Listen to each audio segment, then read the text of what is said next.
Hoffman. I'm the director of New Jersey Peace Action. I went as an individual representing myself, but I've been a peace activist for 16 years. And I went because I felt that, I went to Syria because I felt that it was important to learn from the Syrian people themselves what was actually happening in Syria, because there has not been enough of, or a focused enough response by the peace movement in the United States to what's been going on in Syria. And I can't add a whole lot to what Henry and Al have said, but I want to make this one particular point because I think it's very important and it gets to the core of everything that's going on.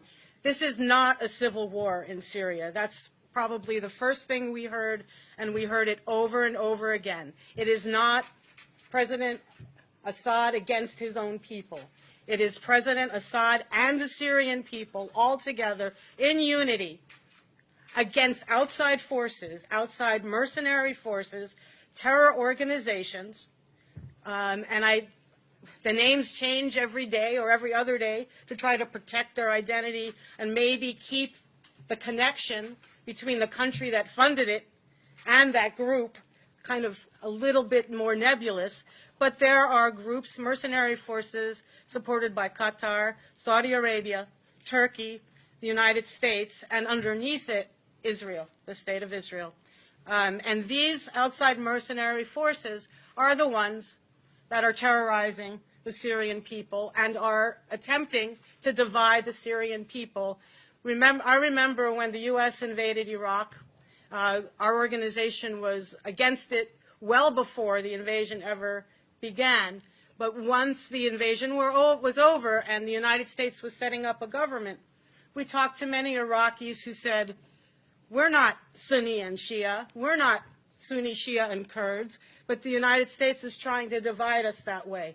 And we got exactly the same message when we were in Syria. We are Syrians, as Henry said before, whether you're Christian, Muslim, or other, you're Syrian, and that's one of the things that's enabled the Assad government to withstand 5+ years of this kind of outside attack. When it was time for the U.S. to unseat Saddam Hussein, after years of sanctions and 2 wars, he fell like that. When it was time, the United States decided time for Gaddafi to go, he fell like that. But when it was time, the United States decided it was time for Assad to go, he did not fall. And why? Because he has the support of 23 million Syrian people, and it was more before all these refugees were created and refugees were sent around the world. The whole idea of regime change, the policy of regime change, if you will, it's illegal under international law. The United States has no right to do that. The United States has no right to decide for the Syrian people who their government leaders should be. And so during my time there in Syria, I felt that over and over again. Who are we? Why are we presuming to know what's best for the Syrian people? And the other part of this that I think people in the United States need to know is that the Assad government provides free health care, free universal health care to everyone. It's a mission, it's part of the government's mission.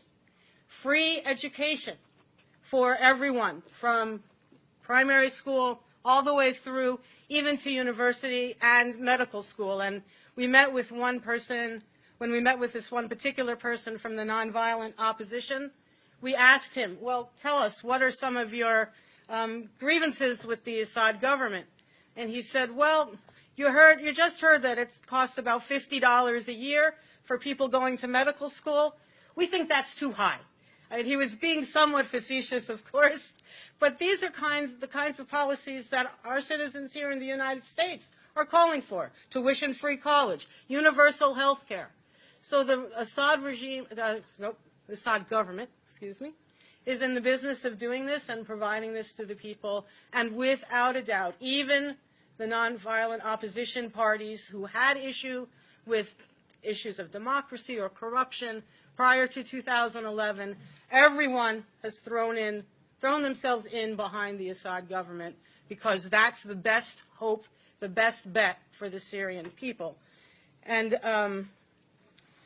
so lastly, I think I want to echo what Henry said, that to a person, people asked that the sanctions be lifted, because those sanctions, while we were there, somebody came and said a certain pharmaceutical company, which name I forget at the moment, was refusing to send childhood immunizations from the United States to Syria, causing great harm to Syrian people. It's not how this country or any country should act within the world community. So the sanctions, as we've learned many times, do not hurt the governments they're intended to hurt. They hurt the people. And so they need to be